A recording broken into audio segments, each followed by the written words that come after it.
The Odisha rail disaster, according to India's railway minister, was likely caused by a change in electronic interlocking, not a signal fault.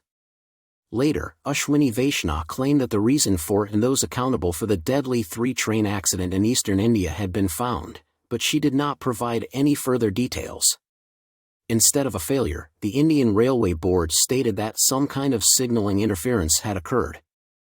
Later, a report on the worst rail accident to occur in India in this century is due. After some bodies were counted twice, officials said the official death toll has been reduced to 275.